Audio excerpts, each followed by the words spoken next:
राज्यर तापमात्रा को नहीं आसला बड़ खबर। राज्य में बढ़ुची पारद कमुची शीत। राज्य 16 स्थान में 32 डिग्री उपर तापमात्रा रेकर्ड कर शीतर प्रादुर्भाव कमिबा सहित राज्य में मध्यम धरणर कुड़ी देखा मिलियो बोली पाणीपाग विभाग पक्षर पूर्वानुमान कर आगामी 7 दिन पर्यंत कौन पागर नियामक सक्रिय नथिबा जोगु राज्य में पाग मुख्यतः सुखिला रहिबो। वर्षा होबार कौन संभावना नहीं एने पाणीपाग विज्ञान पक्षर सूचना दी जाइए। राज्य में सर्वनिम्न तापमात्रा रे विशेष परिवर्तन देखा नहीं। चलो देखिए परवर्ती अपडेट कौन रही। जुक्त 2 परीक्षा को नहीं आसला बड़ खबर। जुक्त 2 परीक्षा केन्द्र परिवर्तन को नहीं दायर होइथिबा एक आवेदन को ओडिशा हाईकोर्ट खारज कर दैछन्ते। परीक्षा प्रक्रिया मध्यवर्ती पर्यायर थिबारु एही समय कौनसी परिवर्तन संभव नुहे बोली अदालत स्पष्ट करिसेंते। जस्टिस एसी बेहरा मामलार राय प्रकाश करी एही आदेश दैछन्ते। ढेंकानाल सारखिया स्थित higher secondary school of art and culture अध्यक्ष एक चिट पिटिशन दायर करथिले। चलो देखिए परवर्ती अपडेट कौन रही। छात्र छात्री मानी खुशी खबर। उच्च शिक्षा विभाग ओडिशा सरकार पक्षर 2025-26 शिक्षा वर्ष पर मुख्यमंत्री मेधावी छात्र प्रोत्साहन योजना अंतर्गत स्कॉलरशिप पोर्टाल को पुणी थे खोल जाइए। अवशिष्ट खाली आसन पर नुआ आवेदन करेंगे। विभाग जारी कर विज्ञप्ति अनुसार 6 फेब्रुआरी 26 फेब्रुआरी पर्यंत ऑनलाइन आवेदन ग्रहण कर समय पर आ कौन समय वृद्धि हेब नहीं। पोर्टाल पुनः खोला हेबा सहित ई मेधावृत्ति पीजी मेरिट ई मेधावृत्ति टेक्निकल एवं प्रोफेशनल व्यासकवि फकीरमोहन भाषावृत्ति योजना और गोपबंधु शिक्षा सहायता योजना अंतर्गत स्कॉलरशिप योजना गुड़िक आवेदन कर। चलो देखिए परवर्ती अपडेट कौन रही। चाषी मान खुशी खबर। आसिला पीएम किसान योजनार 22तम किस्तिर तारीख। रेकर्ड अनुसार पीएम किसान योजनार किस्ती साधारणतः फेब्रुआरी अगस्ट और नवेम्बर मासरे जारी होता है, किंतु किसी मीडिया रिपोर्ट अनुसार 2026 फेब्रुआरी प्रथम सप्ताह 22तम किस्ती आसीपे। सेपरि अन्य किसी रिपोर्ट कहूँ यह मार्च रु एप्रिल 2026 मध्य जारी होपे।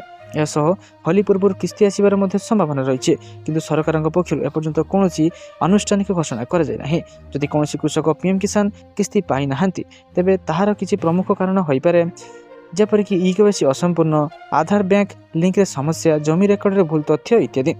तेबे सरकार ईकेवाईसी और आधार लिंक को बाध्यतामूलक कर सारी, जहाद्वारा सठिक हिताधिकारी को सीधासलख लाभ मिल पार। कृषक मैंने पीएम किसान सहित जड़ित समस्त नुआ अपडेट पर सरकारी पोर्टाल को नियमित भाव में जांच करने को परामर्श दि जाउछि। चलो देखिए परवर्ती अपडेट कौन रही। एही मानकु प्रति मासरे मिलिबो 5000 टंका। चलो देखि नबा संपूर्ण अपडेट टी कौन रही। जदि आप 60 वर्ष पर 5000 पर्यंत मासिक पेंशन पाइबाकु चाहती तो आपको अटल पेंशन योजना आवेदन करिया पड़िबो, किंतु आपको प्रथमे जांच करिया उचित जे आपण एही योजना योग्य कि नुहे। तेणु आसतु जानिनबा केउ माने एथिरे आवेदन करि परिबे एवं किपरि आवेदन करिवे। प्रथमे आपनको आपनकर बैंक को जिबाकु पड़िबो। हेठरे आपनको प्रथमे ईकेवाईसी करियाकु पड़िबो। तापर आपनको पेंशन योजना एवं प्रीमियम विषय रे सूचना दिया जिवो। या पर आपनकर बैंक अकाउंट योजना सहित यह लिंक कर दिया जिवो। जदि जड़े 18 वर्ष व्यक्ति प्रति मासरे 5000 टंकार पेंशन योजना आवेदन करती तेज प्रति मासरे 210 टंका निवेश करिया पड़िबो। सेपरि जड़े 30 वर्षीय व्यक्ति प्रति मासरे 577 टंका निवेश करी प्रति मासरे 5000 टंका पेंशन पाइपर। ए योजना माध्यम आपड़ 1000 टंका 5000 टंका पर्यंत पेंशन पाइपर। आपड़ 60 वर्ष बयस यही पेंशन पाइबे एवं यह पूर्व आपको अति कम 20 वर्ष निवेश करिया पड़िबो। आपण केउ पेंशन योजना बाछिबे ताहा आपनक बयस उपर निर्भर करे। तेणु यथाशीघ्र निकटस्थ बैंक को जाई आपण माने संपूर्ण तथ्य को जानि परिबे। चलो देखिए परवर्ती अपडेट कौन रही। राज्यर आउ 12टी सांगठनिक जिलार नुआ कमिटी गठन करिछि बीजेडी। दलर सभापति नवीन पट्टनायक अनुमोदन क्रमे 12 जिला बरगढ़, रायगढ़, कोरापुट, नुआपड़ा, ढेंकानाल, जगतसिंहपुर, नवरंगपुर, बलांगीर, कटक, मयूरभंज 1, मयूरभंज 2 और जाजपुर पर नुआ कमिटी गठन कर पूर्वर गत डिसेम्बर 27 तारिख में कलाहांडी, झारसुगुड़ा, सुंदरगढ़, मालकानगिरी, अनुगुल, केन्दुझर, बौद्ध, गजपति, देवगढ़, कंधमाल और सुवर्णपुर आदि 11टी जिला कमिटी गठन कर सारी। मोट 23 जिलार कमिटी घोषणा कलानी बीजेडी।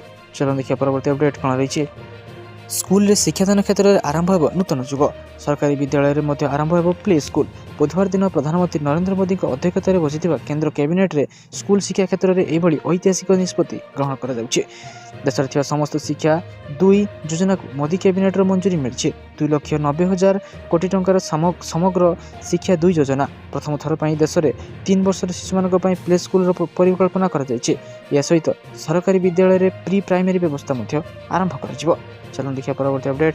राज्य में नुआ अर्थनैतिक हब। भुवनेश्वर, कटक, पुरी, पारादीप अर्थनैतिक अंचल बा BCPPER एक अर्थनैतिक योजनार ଇକୋନୋମିକ୍ ପ୍ଲାନ୍ ଶୁଭାରମ୍ଭ କରିଛନ୍ତି ମୁଖ୍ୟମନ୍ତ୍ରୀ ଶ୍ରୀ ମୋହନ ଚରଣ ମାଝୀ। ଏହି ଅର୍ଥନୈତିକ ଯୋଜନାକୁ ନୀତି ଆୟୋଗ ପକ୍ଷରୁ ପ୍ରସ୍ତୁତ କରାଯାଇଛି। ଏହି କାର୍ଯ୍ୟକ୍ରମରେ ନୀତି ଆୟୋଗର ସଦସ୍ୟ ଶ୍ରୀ ରାଜୀବ ଗୌବା ଏବଂ ସିଇଓ ଶ୍ରୀ ବିଭିଆର୍ ସୁବ୍ରମଣ୍ୟମ ମଧ୍ୟ ଯୋଗ ଦେଇଛନ୍ତି। ଏହି ଅବସରରେ ଲୋକସଭା ଭବନସ୍ଥିତ କନଭେନସନ ସେଣ୍ଟରରେ ଆୟୋଜିତ ଏକ କାର୍ଯ୍ୟକ୍ରମରେ ଏହି ଅର୍ଥନୈତିକ ଯୋଜନାକୁ ଶୁଭାରମ୍ଭ କରି ମୁଖ୍ୟମନ୍ତ୍ରୀ କହିଛନ୍ତି ଯେ BCPPER ଅଞ୍ଚଳକୁ ରାଜ୍ୟର ଅର୍ଥନୈତିକ ଅଭିବୃଦ୍ଧିର ଏକ କେନ୍ଦ୍ରସ୍ଥଳ ଭାବେ ବିକଶିତ କରାଯିବ। ଦେଶର ଅର୍ଥନୈତିକ ଅଭିବୃଦ୍ଧିରେ ଏହି ଅଞ୍ଚଳ ଏକ ଗୁରୁତ୍ୱପୂର୍ଣ୍ଣ ଭୂମିକା ଗ୍ରହଣ କରିବ ଏବଂ ଭାରତର ଅଭିବୃଦ୍ଧିର ଆକାଶରେ ଏକ ନୂତନ ତାରକା ଭଳି ଦୃଶ୍ୟମାନ ହେବ। ଚଳନ୍ତୁ ଦେଖିବା ପରବର୍ତ୍ତୀ ଅପଡେଟ୍ କ'ଣ ରହିଛି। ରାଜ୍ୟରେ ଖୁବ୍ ଶୀଘ୍ର ଲାଗୁ ହେବ ନୂଆ ଅବକାରୀ ଆଇନ। ଏନେଇ ଅବକାରୀ ମନ୍ତ୍ରୀ ପୃଥ୍ୱୀରାଜ ହରିଚନ୍ଦନ ସୂଚନା ଦେଇଛନ୍ତି। ମନ୍ତ୍ରୀ କହିଛନ୍ତି ଯେ ଅବକାରୀ ବିଭାଗ ପକ୍ଷରୁ ନିଶାମୁକ୍ତ ଓଡ଼ିଶା ଅଭିଯାନ ଜୋରଦାର ହେବ। ଅବୈଧ ନିଶା କାରବାର ରୋକିବା ପାଇଁ ପଦକ୍ଷେପ ନିଆଯିବ। ଚଢ଼ାଉ ବେଳେ ଏନଫୋର୍ସମେଣ୍ଟ ଟିମ୍ ବଡି କ୍ୟାମେରା ପିନ୍ଧିବେ। ଏହାଦ୍ୱାରା କୋର୍ଟରେ ଭିଡ଼ିଓ ପ୍ରମାଣ ଦେଇପାରିବେ ତଦନ୍ତକାରୀ ଅଫିସର। ଚାଲନ୍ତୁ ଦେଖିବା ପରବର୍ତ୍ତୀ ଅପଡେଟ୍ କ'ଣ ରହିଛି। ମାଲେସିଆରେ ଇଣ୍ଡିଆନ୍ UPI। କୋଲାଲମପୁରରେ ପ୍ରଧାନମନ୍ତ୍ରୀ ନରେନ୍ଦ୍ର ମୋଦିଙ୍କ ବଡ଼ ଘୋଷଣା। ମାଲେସିଆରେ ଶୀଘ୍ର ଭାରତର UPIରେ ନେଣଦେଣ ନେଇ ଘୋଷଣା କଲେ ପ୍ରଧାନମନ୍ତ୍ରୀ। ମାଲେସିଆ ପ୍ରଧାନମନ୍ତ୍ରୀ ଅନୱର ଇବ୍ରାହିମଙ୍କ ସହ କୋଲାଲମପୁରରେ ଭାରତୀୟ ସମୁଦାୟଙ୍କ ସମ୍ବନ୍ଧିତ କରିବା ବେଳେ ମୋଦି ଏହି ଘୋଷଣା କରିଛନ୍ତି। ଏହା ସହ ନୂଆ କନସୁଲେଟ୍ ଖୋଲିବା ନେଇ ମଧ୍ୟ ଘୋଷଣା କରିଛନ୍ତି। ଏହା ଭାରତ ଏବଂ ମାଲେସିଆ ମଧ୍ୟରେ ସମ୍ପର୍କକୁ ଆହୁରି ଦୃଢ଼ କରିବ ବୋଲି ପ୍ରଧାନମନ୍ତ୍ରୀ ସୂଚନା ଦେଇଛନ୍ତି। ସେ କହିଛନ୍ତି ମାଲେସିଆରେ ବିଶ୍ୱର ଦ୍ୱିତୀୟ ସର୍ବାଧିକ ଭାରତୀୟ ବଂଶୋଦ୍ଭବ ରହୁଛନ୍ତି। ଏମିତି ବହୁ କିଛି ଅଛି ଯାହା ଭାରତୀୟ ମାଲେସିଆବାସୀଙ୍କୁ ଭାତୃତ୍ୱ ବନ୍ଧନରେ ଯୋଡ଼ି ରଖିଛି। ଚାଲନ୍ତୁ ଦେଖିବା ପରବର୍ତ୍ତୀ ଅପଡେଟ୍ କ'ଣ ରହିଛି। ବାଂଲାଦେଶରେ ହିନ୍ଦୁମାନଙ୍କୁ ବଡ଼ ଆଶ୍ୱସ୍ତି। ବାଂଲାଦେଶରେ ସାଧାରଣ ନିର୍ବାଚନ ପାଖେଇ ଆସୁଛି। ନିର୍ବାଚନ ପୂର୍ବରୁ ପୂର୍ବତନ ପ୍ରଧାନମନ୍ତ୍ରୀ ଖଲିଦା ଜିଆ ବାଂଲାଦେଶର ନ୍ୟାସନାଲ ପାର୍ଟି BNPରେ କହିଛି ଯେ ଏହା ଭାରତ ସମେତ ସମସ୍ତ ପଡ଼ୋଶୀ ଦେଶ ସହିତ ସମ୍ପର୍କ ସୁଧାରିବ। ସୀମାରେ ହତ୍ୟା ଏବଂ ଅବୈଧ ଅନୁପ୍ରବେଶକୁ ରୋକିବା ପାଇଁ ଦଳ ଦୃଢ଼ ପଦକ୍ଷେପ ନେବାକୁ ମଧ୍ୟ ପ୍ରସ୍ତୁତି ହୋଇଛି। BNP ସାଧାରଣ ନିର୍ବାଚନ ପାଇଁ 51 ପଏଣ୍ଟ ବିଶିଷ୍ଟ ଇସ୍ତିହାର ପ୍ରକାଶ କରିଛି। ପାର୍ଟି ମୁଖ୍ୟ ତାରିକା ରହମାନ ଏକ ସାମ୍ବାଦିକ ସମ୍ମିଳନୀ କହିଛନ୍ତି ଯେ ଯେଉଁଥିରେ ସେ ହିନ୍ଦୁ ସମେତ ସଂଖ୍ୟାଲଘୁ ଧର୍ମର କଲ୍ୟାଣ ପାଇଁ ପାଣ୍ଠି ବୃଦ୍ଧି କରିବାକୁ ପ୍ରତିଶ୍ରୁତି ଦେଇଛନ୍ତି। ଚାଲନ୍ତୁ ଦେଖିବା ପରବର୍ତ୍ତୀ ଅପଡେଟ୍ କ'ଣ ରହିଛି। ଆସିଲା ଖୁସି ଖବର। 31 ମାର୍ଚ୍ଚ ସୁଦ୍ଧା ମିଳିବ DA। ସରକାରୀ କର୍ମଚାରୀଙ୍କ ହିତରେ ଏକ ବଡ଼ ନିଷ୍ପତ୍ତି ନେଇଛନ୍ତି ସୁପ୍ରିମକୋର୍ଟ। ବାକି ଥିବା ମହଙ୍ଗା ଭତ୍ତା DA ଦେୟ ସମ୍ପର୍କିତ ମାମଲା ଶୁଣାଣି କରି ସୁପ୍ରିମକୋର୍ଟ ମମତା ବାନାର୍ଜୀ ସରକାରଙ୍କୁ ନିର୍ଦ୍ଦେଶ ଦେଇଛନ୍ତି ଯେ ବକେୟା DAର 25% ରାଶି 6 ମାର୍ଚ୍ଚ ମଧ୍ୟରେ କର୍ମଚାରୀଙ୍କୁ ପ୍ରଦାନ କରାଯାଉ। ଏହାସହ ବାକି ମହଙ୍ଗା ଭତ୍ତା କିଭଳି ଓ କେତେ କିସ୍ତିରେ ଦିଆଯିବ ସେଥିପାଇଁ ସୁପ୍ରିମକୋର୍ଟ ପୂର୍ବତନ ଜଜ୍ ଇନ୍ଦୁ ମାଲହୋତ୍ରାଙ୍କ ଅଧ୍ୟକ୍ଷତାରେ ଏକ କମିଟି ଗଠନ କରିଛନ୍ତି।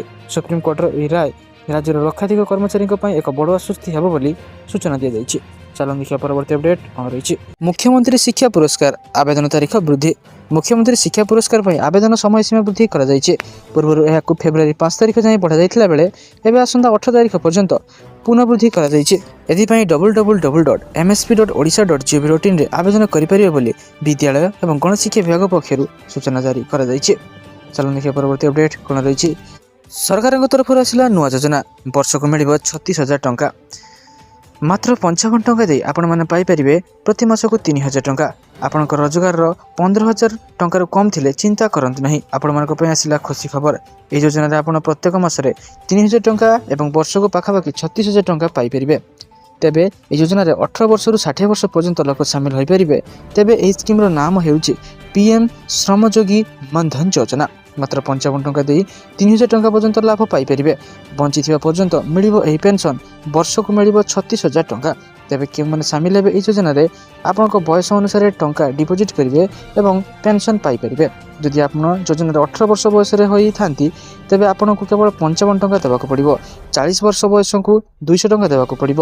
ବଞ୍ଚିଥିବା ପର୍ଯ୍ୟନ୍ତ ଏହି ଯୋଜନାରେ ଆପଣ ପେନ୍ସନ୍ ପାଇପାରିବେ।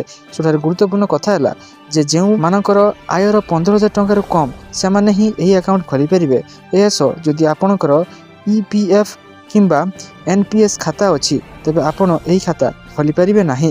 ଅଧିକ ଜାଣିବା ପାଇଁ ଆପଣମାନେ ନିକଟସ୍ଥ ଜନସେବା କେନ୍ଦ୍ରକୁ ଭିଜିଟ୍ କରିପାରିବେ। ଚାଲନ୍ତୁ ଦେଖିବା ପରବର୍ତ୍ତୀ ଅପଡେଟ୍ କ'ଣ ରହିଛି। ଟଙ୍କା ଫେରସ୍ତ ସମୟ ବଢ଼ିଲା। ଚିଟ୍ଫଣ୍ଡ କ୍ଷତିଗ୍ରସ୍ତଙ୍କ ପାଇଁ ଖୁସି ଖବର। ପୁଣି ଟଙ୍କା ଫେରସ୍ତ ପାଇଁ ସମୟ ଦେଲେ ରାଜ୍ୟ ସରକାର। ପୂର୍ବରୁ ଜାନୁଆରୀ 31 ତାରିଖ ଯାଏଁ ଥିଲା ଅବଧି। ଏବେ ମାର୍ଚ୍ଚ 31 ତାରିଖ ଯାଏଁ ରହିବ ଟଙ୍କା ଫେରସ୍ତ। ଆବେଦନକାରୀ ସମସ୍ତ ପ୍ରମାଣପତ୍ର ଦେଇ RIଙ୍କ ନିକଟରେ ଆବେଦନ କରିପାରିବେ। ଏହାର 15 ଦିନ ଭିତରେ ଟଙ୍କା ଫେରି ପାଇବେ। 8ରୁ 10,000 କ୍ଷୁଦ୍ର ଜମାକାରୀଙ୍କୁ ଟଙ୍କା ଦେଉଛନ୍ତି ସରକାର। 10,000 ଟଙ୍କା ପର୍ଯ୍ୟନ୍ତ ଜମା କରିଥିବା କ୍ଷୁଦ୍ର ଜମାକାରୀ ସେମାନଙ୍କ ଟଙ୍କା ଫେରସ୍ତ ପାଇବେ।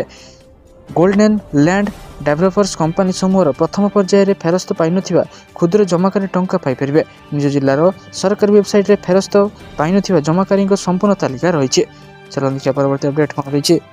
ବନ୍ଦ ହୋଇଯିବ ମାଗଣା ରାସନ। ଚାଲନ୍ତୁ ଦେଖିନେବା ସମ୍ପୂର୍ଣ୍ଣ ଅପଡେଟ୍ କ'ଣ ରହିଛି। ଯଦି ଆପଣଙ୍କ ରାସନ କାର୍ଡ଼ ଅଛି ଏବଂ ଆପଣ ସରକାର ପାଖରୁ ମାସିକ ମାଗଣା ରାସନ ଯୋଜନା ହିତାଧିକାରୀ ଅଛନ୍ତି, ତେବେ ଆପଣଙ୍କ ପାଇଁ ଏକ ଗୁରୁତ୍ୱପୂର୍ଣ୍ଣ ସୂଚନା। କେନ୍ଦ୍ର ସରକାର ରାସନକୁ ନଗଦ ସହିତ ବଦଳାଇବାକୁ ଯୋଜନା କରିଛନ୍ତି। କିଛି ଅଞ୍ଚଳରେ ଏକ ପାଇଲଟ ପ୍ରୋଜେକ୍ଟ ଆରମ୍ଭ ହୋଇସାରିଛି। ତଥାପି ସୋସିଆଲ ମିଡ଼ିଆରେ ରିପୋର୍ଟ ପ୍ରସାରିତ ହେଉଛି ଯେ କେହି ଶସ୍ୟ ପାଇବେ ନାହିଁ। ପାରମ୍ପରିକ ରାସନ ବଣ୍ଟନ ବ୍ୟବସ୍ଥା PDSକୁ ଆହୁରି ଆଧୁନିକରଣ କରିବା ପାଇଁ ସରକାର ଇ-ରୂପୀ ଡିଜିଟାଲ ଭାଉଚର ବ୍ୟବହାର କରିବାକୁ ଯାଉଛନ୍ତି। ଚଣ୍ଡିଗଡ଼ ଭଳି ସହରରେ ସଫଳ ପରୀକ୍ଷଣ ଆରମ୍ଭ ହୋଇସାରିଛି। ହିତାଧିକାରୀମାନଙ୍କୁ ଆଉ ଶସ୍ୟ ପାଇଁ ଲମ୍ବା ଧାଡ଼ିରେ ଅପେକ୍ଷା କରିବାକୁ ପଡ଼ିବ ନାହିଁ, ବରଂ ସେମାନଙ୍କ ମୋବାଇଲ ଫୋନକୁ ଏକ ଡିଜିଟାଲ ଭାଉଚର ଏବଂ ଖାତାକୁ ଟଙ୍କା ପଠାଯାଇପାରେ। ପ୍ରାଥମିକ ଉଦ୍ଦେଶ୍ୟ ହେଉଛି ଦୁର୍ନୀତିକୁ ରୋକିବା ଏବଂ ହିତାଧିକାରୀଙ୍କ ବଜାରରୁ ସେମାନଙ୍କର ପସନ୍ଦର ଗୁଣାତ୍ମକ ଶସ୍ୟ କିଣିପାରିବେ ତାହା ନିଶ୍ଚିତ କରିବା। ଏହି ଯୋଜନାର ଲାଭ ଏପର୍ଯ୍ୟନ୍ତ ସାରା ଦେଶରେ କାର୍ଯ୍ୟକାରୀ ହୋଇନାହିଁ, କିନ୍ତୁ କେବଳ NFSA ଜାତୀୟ ଖାଦ୍ୟ ସୁରକ୍ଷା ଆଇନ ଅଧୀନରେ ଥିବା ବ୍ୟକ୍ତିମାନେ ଯୋଗ୍ୟ ହେବେ। ଚାଲନ୍ତୁ ପରବର୍ତ୍ତୀ ଅପଡେଟ୍ କ'ଣ ରହିଛି। ସହରିଆଙ୍କୁ ସରକାର ଦେବେ ଘର ଭଡ଼ା। ରାଜଧାନୀରେ ଘର ଭଡ଼ା ଟେନସନ୍ ହେଲା ଦୂର। ଏଣିକି ସହରିଆଙ୍କୁ ସରକାର ଦେବେ ଘର ଭଡ଼ା। କେନ୍ଦ୍ର ଏବଂ ରାଜ୍ୟ ସରକାରଙ୍କ ଅଧୀନସ୍ଥ ଅବ୍ୟବହୃତ ଘରଗୁଡ଼ିକ ଭଡ଼ା ସୂତ୍ରରେ ଦିଆଯିବ। ପ୍ରଧାନମନ୍ତ୍ରୀ ସହରାଞ୍ଚଳ ଆବାସ ଯୋଜନା 2.0 ମାଧ୍ୟମରେ ସୁଲଭ ମୂଲ୍ୟରେ ଘର ଭଡ଼ା ଯୋଗାଇ ଦେବେ ସରକାର।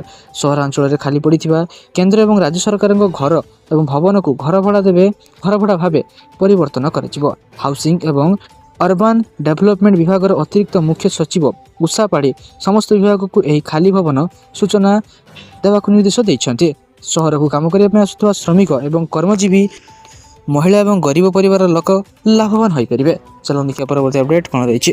ସ୍କୁଲ ପୋଷାକରେ ବିଳମ୍ବ ପାଇଁ କାର୍ଯ୍ୟାନୁଷ୍ଠାନ। ସ୍କୁଲ ୟୁନିଫର୍ମ ପହଞ୍ଚିବାରେ ବିଳମ୍ବକୁ ନେଇ ଗଣଶିକ୍ଷା ମନ୍ତ୍ରୀ ନିତ୍ୟାନନ୍ଦ ଗଣ୍ଡଙ୍କ ପ୍ରତିକ୍ରିୟା। ମନ୍ତ୍ରୀ କହିଛନ୍ତି ଯେ ଠିକ୍ ସମୟରେ ସ୍କୁଲ ୟୁନିଫର୍ମ କିପରି ପହଞ୍ଚିବ ସେଥିପାଇଁ ପ୍ରୟାସ ଜାରି ରହିଛି। କିଛି ସ୍ଥାନରେ ଅବ୍ୟବସ୍ଥା ରହିଛି, ଆମେ କଠୋର ପଦକ୍ଷେପ ନେବୁ। DEO କିମ୍ବା SHGଙ୍କ ଅବହେଳା ପାଇଁ ଯଦି ବଣ୍ଟନ ହୋଇନି ତର୍ଜମା କରି ଆଗାମୀ ଦିନରେ କାର୍ଯ୍ୟାନୁଷ୍ଠାନ ନେବୁ। ସୂଚନା ମୁତାବକ ସ୍କୁଲ ପିଲାଙ୍କୁ ପୋଷାକ ବାଣ୍ଟିବାକୁ ପ୍ରାୟ ବର୍ଷକ ତଳୁ ବଜେଟରେ ବ୍ୟବସ୍ଥା କରିଥିଲେ ମୋହନ ସରକାର, କିନ୍ତୁ ବିଡ଼ମ୍ବନାର ବିଷୟ ନୂଆ ବଜେଟ୍ ଆସିବାକୁ ଯାଉଥିଲେ ବି ଏପର୍ଯ୍ୟନ୍ତ ପୋଷାକ ବଣ୍ଟା ସରିନାହିଁ। କେନ୍ଦ୍ରାପଡ଼ା ଜିଲ୍ଲାର ପୌରପାଳିକା ଏବଂ ବ୍ଲକରେ ଜଣେ ବି ହେଲେ ପିଲାକୁ ପୋଷାକ ବଣ୍ଟା ନଯିବା ଖବରକୁ ନେଇ ହଇଚଇ ଲାଗି ରହିଥିବା ବେଳେ ଏବେ ସାମ୍ନାକୁ ଆସିଛି ଗଣଶିକ୍ଷା ବିଭାଗର ଆଉ ଏକ ଖାମଖିଆଲି ମନୋଭାବ। ଚାଲନ୍ତୁ ଦେଖିବା ପରବର୍ତ୍ତୀ ଅପଡେଟ୍ କ'ଣ ରହିଛି।